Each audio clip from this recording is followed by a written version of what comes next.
Demikian diputus dalam rapat permusyawaratan hakim oleh 8 hakim konstitusi, yaitu Saldi Isra selaku Ketua merangkap anggota, Arif Hidayat, Manahan MP Sitompul, Wahiduddin Adams, Suhartoyo, Eni Nurbanisi, Daniel Yusmik Pevoe, dan M. Guntur Hamzah masing-masing sebagai anggota pada hari Selasa, tanggal 19 bulan September tahun 2023 yang diucapkan dalam sidang pleno Mahkamah Konstitusi terbuka untuk umum pada hari Senin tanggal 16 bulan Oktober tahun 2023 selesai diucapkan pukul 12.09 WIB oleh 9 hakim konstitusi.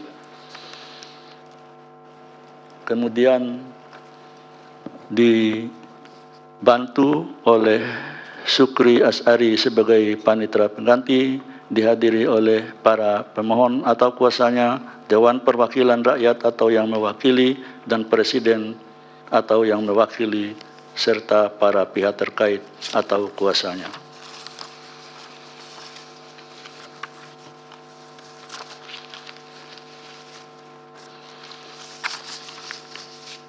Selanjutnya, putusan nomor 51 garis miring PUU garis datar 21 garis miring 2023 demi keadilan berdasarkan ketuhanan yang Maha Esa. Mahkamah Konstitusi Republik Indonesia yang mengadili perkara konstitusi pada tingkat pertama dan terakhir menjatuhkan putusan dalam perkara pengujian Undang-Undang Nomor 7 Tahun 2017 tentang pemilihan umum terhadap Undang-Undang Dasar Negara Republik Indonesia tahun 1945 yang diajukan oleh Partai Garda Perubahan Indonesia atau Partai Garuda berdasarkan surat kuasa khusus tanggal 28 April 2023 memberi kuasa kepada Desmi Hardi SHMH dan kawan-kawan selanjutnya disebut sebagai pemohon. Membaca permohonan pemohon, mendengar keterangan pemohon, memeriksa bukti-bukti pemohon, membaca keterangan tertulis ahli pemohon, membaca dan mendengar keterangan Dewan Perwakilan Rakyat, membaca dan mendengar keterangan Presiden, membaca dan mendengar keterangan pihak terkait Octavianus Rasubala, membaca dan mendengar keterangan pihak terkait Komite Independen Pemantau Pemilu KIP dan Jaringan Pendidikan Pemilih untuk Rakyat JPPR, memeriksa bukti-bukti pihak terkait Octavianus Rasubala dan pihak terkait KIP dan JPPR, membaca kesimpulan pemohon serta pihak terkait KIP dan JPPR, duduk perkara dan seterusnya dianggap dibacakan.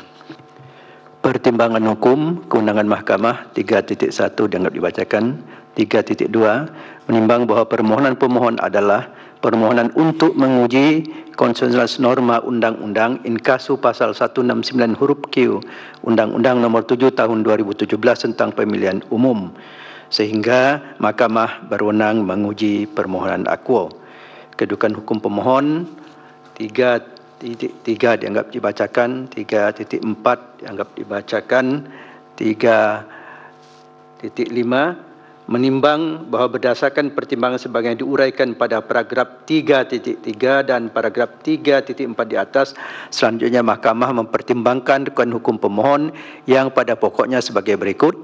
1. Bahwa pemohon mengajukan pengujian norma pasal 169 huruf Q Undang-Undang 7 2017 yang menyatakan sebagai berikut. Persyaratan menjadi calon presiden dan wakil presiden adalah Q berusia paling rendah 40 tahun menurut pemohon bertentangan dengan pasal 6, pasal 6A ayat 2, pasal 28D ayat 1 dan ayat 3 serta pasal 28I ayat 2 Undang-Undang Dasar 1945. Angka 2 dianggap dibacakan, angka 3 dianggap dibacakan, angka 4 dianggap dibacakan.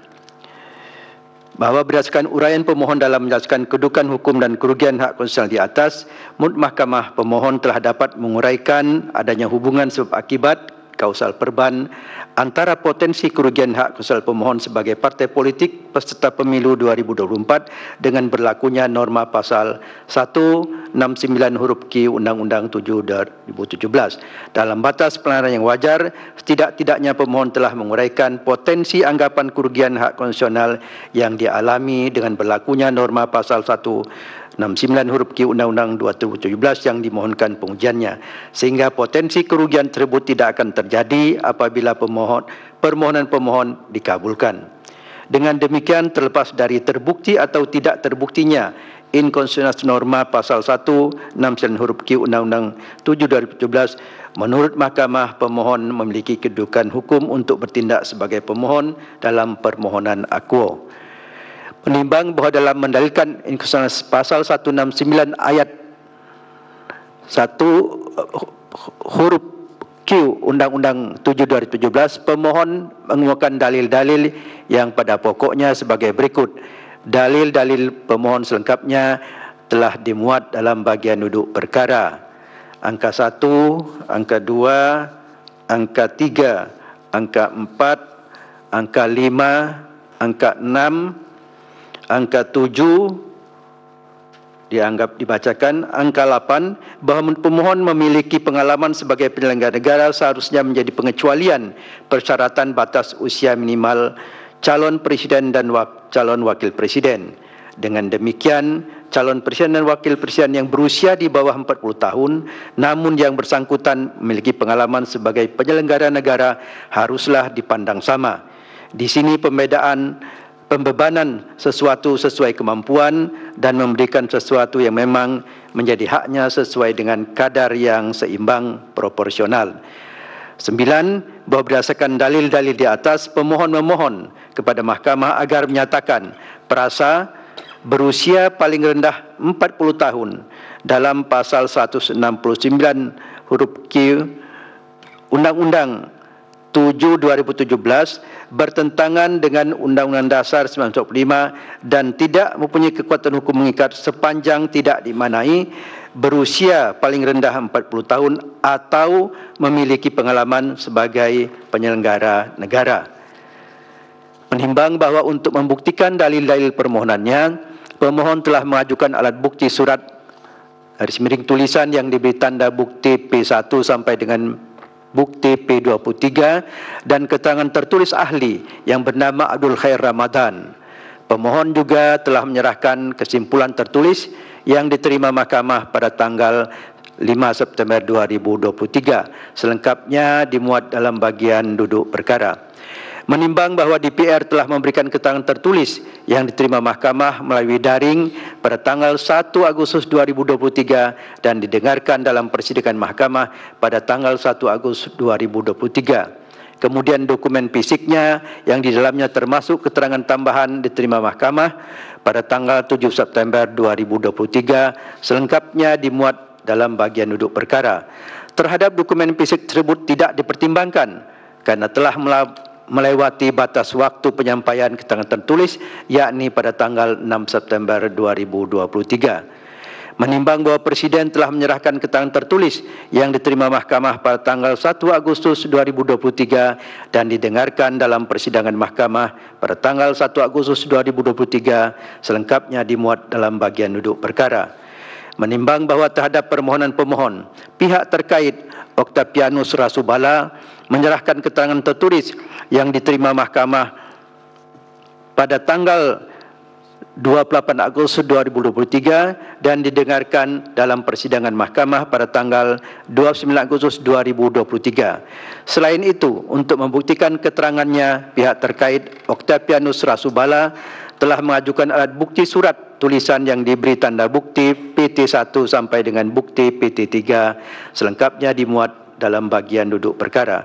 Menimbang bahwa terhadap permohonan pemohon, pihak terkait Komite Independen Pemantau Pemilu KIPP dan Jaringan Pendidikan Pemilih untuk Rakyat JPPR menyerahkan keterangan tertulis yang diterima mahkamah pada tanggal 28 Agustus 2023 dan didengarkan dalam persidangan mahkamah pada tanggal 29 Agustus 2023.